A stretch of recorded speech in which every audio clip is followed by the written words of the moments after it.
Hello student, good morning everybody. कल जो है हमारा crystalline solid, non crystalline solid and types of crystalline solid complete हुए थे। Differences between crystalline solid and non crystalline solid के बीच में भी कंप्लीट हो गया था। आज हम पढ़ेंगे, जो ये चैप्टर का नेम है वो सॉलिड स्टेट है, ठीक है। तो हमें पढ़ना है ठोस के बारे में।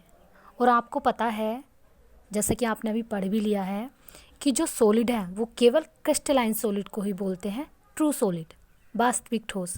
तो हमें इस चैप्टर के अंतर्गत जो पढ़ना है, जो रीड करना है, वो क्या करना है, ओनली क्रिस्टलाइन सॉलिड के बारे में ही पढ़ना है, ठीक है। तो अब हम पार्ट पढ़ते हैं।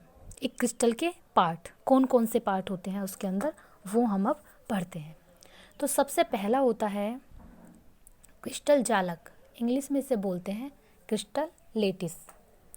तो क्या है क्रिस्टल लेटिस?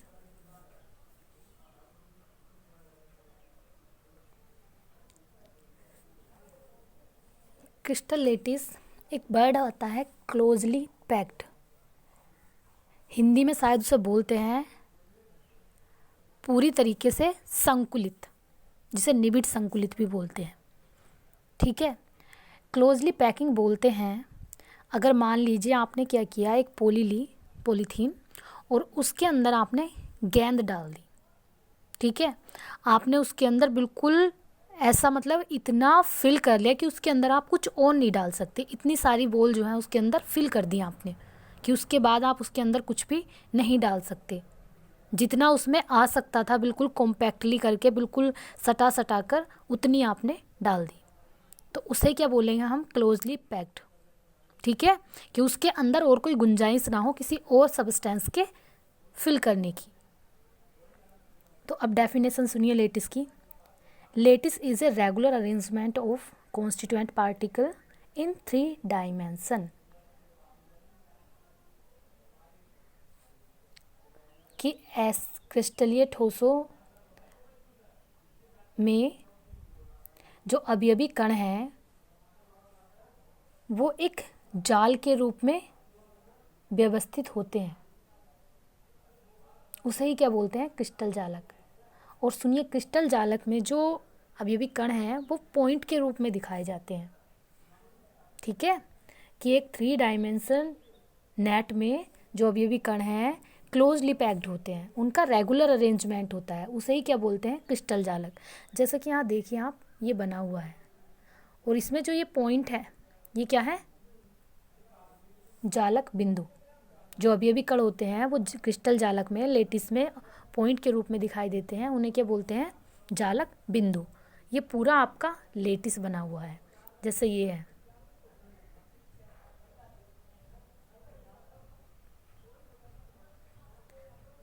ठीक है। ये आपने दिखा दिया, एक रेगुलर अरेंजमेंट है, अवयवी कणों का पॉइंट के रूप में दिखा रखा है, और ये 3 डायमेंशन होता है, तो इसे क्या बोलते हैं, क्रिस्टल जालक। अब यहाँ डेफिनेशन भी आप पढ़ लीजिए। यदि क्रिस्टल में अवयवी कणों की त्रिविमीय व्यवस्था को आरेख के रूप में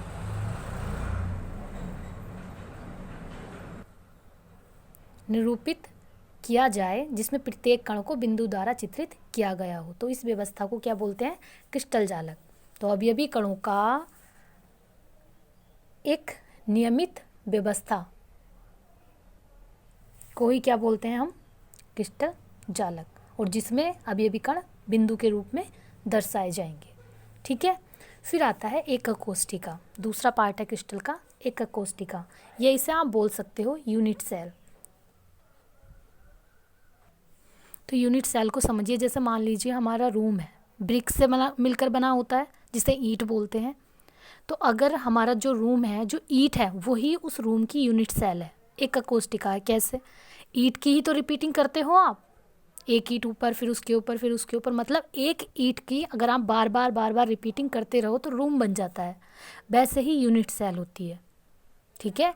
किसी भी क्रिस्टल की स्मॉलेस्ट 3D यूनिट जिसे बार बार रिपीट करने से संपूर्ण क्रिस्टल जालक का निर्माण हो जाता है, उसे क्या बोलते हैं? Unit cell.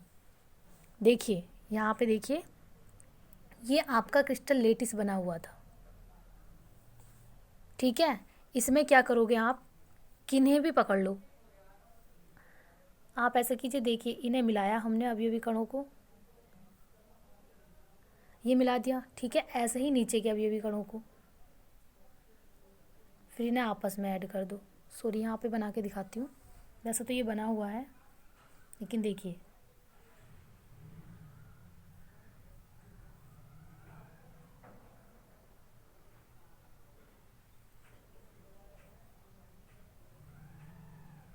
ये यहाँ पे की एक यूनिट सेल है, और इसमें जो अभी अभी कण होंगे उन्हें देखिए,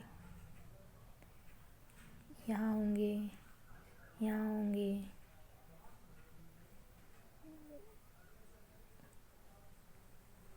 ये आपकी एक एकक कोशिका है। अगर आप इसकी बार बार रिपीटिंग कर दोगे तो एक संपूर्ण क्रिस्टल जालक का निर्माण हो जाएगा, ठीक है। इसे ही बोलते हैं यूनिट सेल।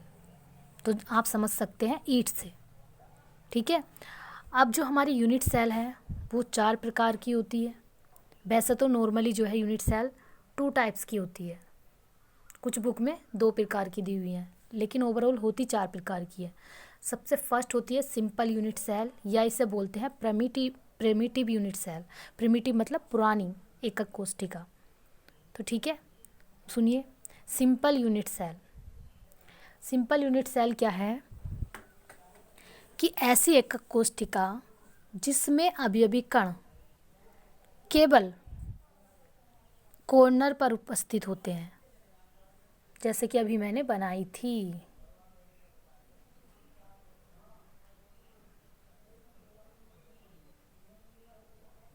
ये अब आप इसके कॉर्नर पे क्या लगा दो, अभी अभी कण लगा दो, यहाँ लगा दो, यहाँ लगा दो, यहाँ लगा दो, यहाँ पे, यहाँ, यहाँ।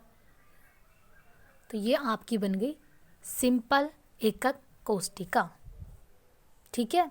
उसके बाद नेक्स्ट है सेंटर्ड यूनिट सेल, केंद्रीय एकक कोशिका। ये जो है 3 प्रकार की होती है, ठीक है। तो अब आप देखिए ओवरऑल मिला के कितनी टाइप्स की हो गई एकक कोशिका? 4 प्रकार की। और आप जो है इन एकक कोशिका के टाइप को इंग्लिश में ही याद करना, हिंदी में अंत्य अंत्य कन्फ्यूजन हो जाएगा आपको, लेकिन इंग्लिश में याद करोगे तो इनकी डेफिनेशन आपको याद रहेगी। सिंपल यूनिट सेल में क्या था कि ऐसी एकक कोशिका जिसमें अवयवी कण कॉन्स्टिट्यूएंट पार्टिकल्स ओनली एकक कोशिका के कॉर्नर पर उपस्थित हो, उसे क्या बोलते हैं? सिंपल यूनिट सेल, ये साधारण एकक कोशिका। सेकेंड है centred unit cell. Centred unit cell आपकी 3 टाइप्स की है।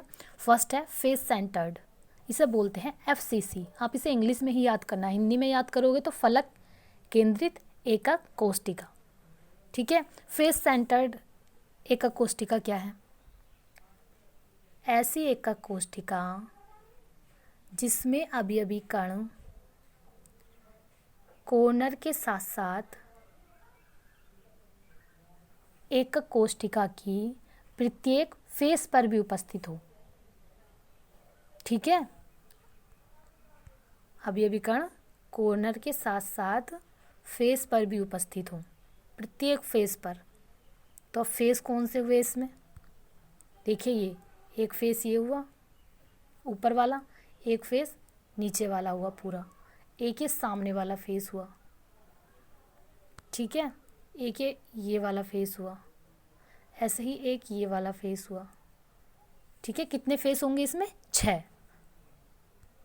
तो जो अवयवी कण होंगे वो इनके बीच में भी उपस्थित होंगे, यहाँ पे एक ऊपर, ये नीचे, एक ये और एक इसके नीचे वाले फलक पर। तो 6 इनके यहाँ पर उपस्थित होंगे, ठीक है।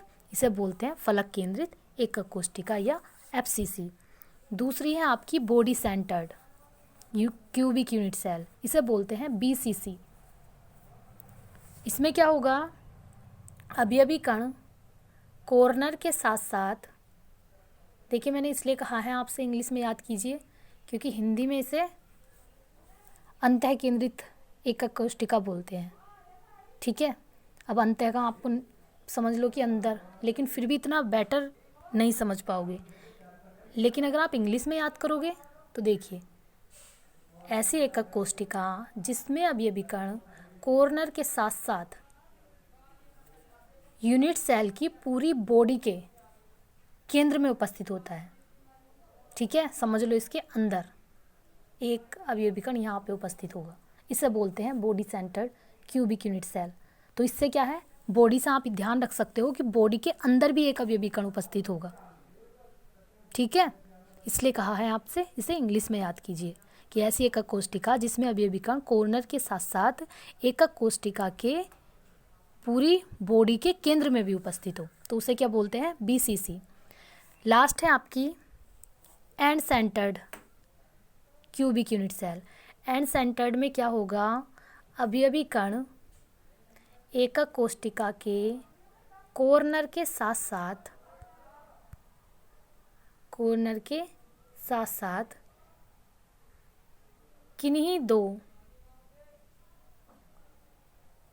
किन्हीं दो फलकों के केंद्र पर भी उपस्थित हो। या तो आप ऊपर नीचे वाली फलक पे ले सकते हो, या एक यहाँ और एक यहाँ। ठीक है, कंपलसरी नहीं है कि आप इन दोनों पर ही लो, आप दूसरी पर भी ले सकते हो, इस फलक पर भी ले सकते हो, इस फलक पर भी ले सकते हो, या जो ये ऊपर वाला फेस है और नीचे वाला फेस है इस पे भी ले सकते हो। ठीक है, इसे बोलते हैं body centred end centred cubic unit cell. ठीक है, उसके बाद देखिए हमें क्या देखना है, सिंपल यूनिट सेल में ये चारों प्रकार की जो यूनिट सेल हैं इनमें अवयवी कणों की संख्या। ठीक है, तो मैं पहले सिंपल यूनिट सेल में बताती हूँ। बना लेते हैं एक यूनिट सेल। ये हमने बना ली।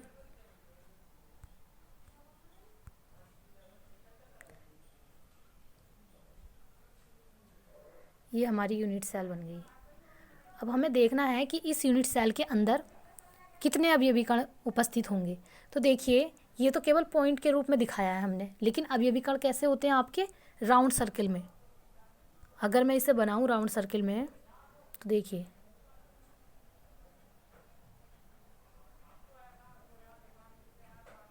थोड़ा सा ठीक से नहीं बन पा रहा है ये इसमें, लेकिन आप समझ लेना,